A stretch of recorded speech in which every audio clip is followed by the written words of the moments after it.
This video series is about Fyodor Dostoevsky's Crime and Punishment. I'll be using the translation from Volokhonsky and Pavir, which is quite easily available. First, a quick word situating Crime and Punishment within Dostoevsky's entire corpus. It comes after Notes from the Underground, which is widely considered his first mature and great novel, and it comes before Demons, The Idiot, and Brothers Karamazov. Crime and Punishment was written in 1866. What I mean by calling these all mature novels is that in them, Dostoevsky portrays the problem of modernity. He becomes a critic of modern ideology in his mature works. Crime and Punishment is one of his great achievements in this regard. In fact, Crime and Punishment is at the same time a deeply Christian novel and a deep treatment of the temptations that accompany modern ideologies. It is a masterpiece, even if it is not Dostoevsky's greatest novel. It is a masterpiece of Christian psychology, though it is not the only book of Dostoevsky's that falls into that category.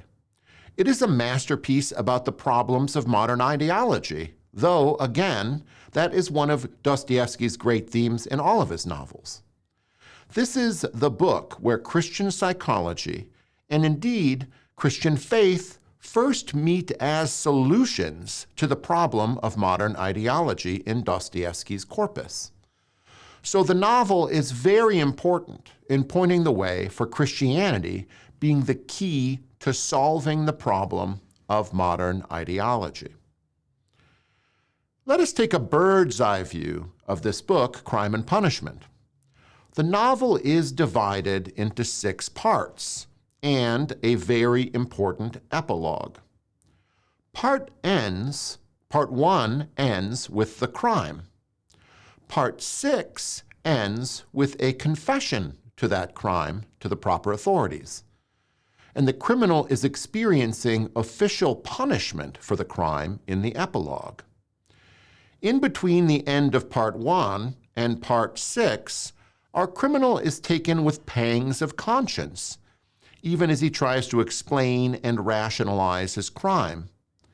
His confession is there, and he confesses to the police. It is not exactly a mystery novel, because we are introduced to the criminal as a criminal. We know he is guilty. And the book concerns in large part the psychology of one who is guilty. His guilt drives him mad, or at least to the brink of madness. He feels an overwhelming need to confess. And while the confession is not enough, he needs punishment as well. It is the beginning of the criminal's redemption. When I tell the story in broad outline like this, it sounds like it could be a story from any time or any place. Human beings have always sinned. And Christians, who introduced the idea of conscience to the human experience, have long felt the burden of sin in their souls. We do not do the good we want to do, and we feel bad about that. And we do bad things that we know are bad, and we feel bad about that too. So on one level, the book can appear to be something like a Christian morality play. And I mean no disrespect by that. Sin brings with it its own punishment. Only a confession of that sin can create redemption, or the grounds for redemption. And redemption is perfectly consistent with punishment. Punishment may even help show people the seriousness of their sin. In a sense, then, the story of this novel is not more complicated than that. But it is also infinitely more complicated given the problem of modern ideology. Our criminal is not an ordinary criminal. He is a murderer. And he commits the murder as the result of an ideological commitment. He seems to convince himself that the world will be better off without the pawnbroker that he axes. He tries to convince himself that he is one of the great men of the age, capable of killing one human being and bringing benefit to humanity thereby.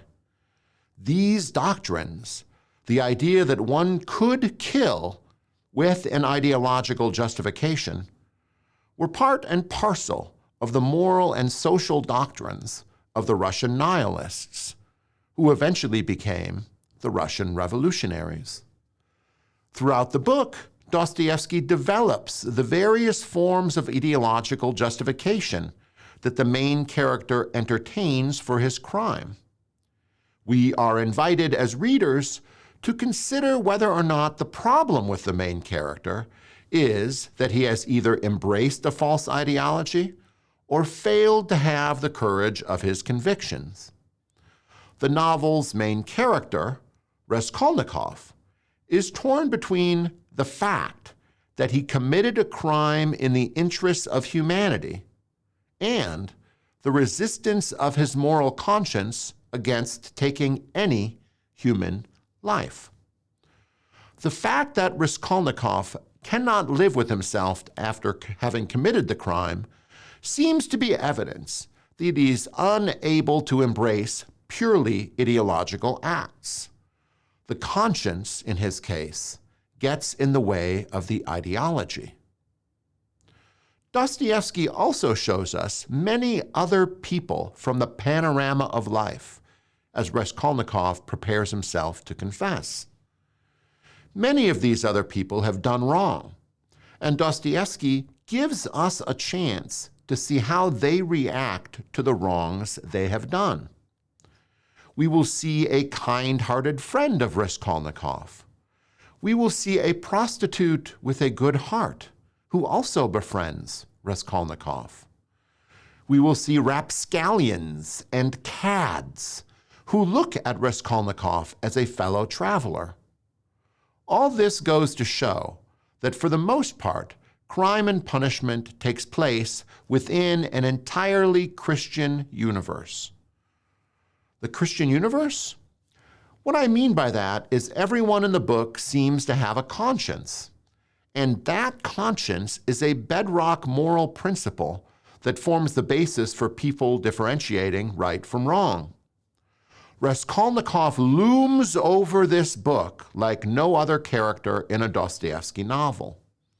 I think he appears in every section of the book except one or two. And Raskolnikov is a man of conscience. The picture is more complicated in two other great novels of Dostoevsky's mature period, Demons and Brothers Karamazov.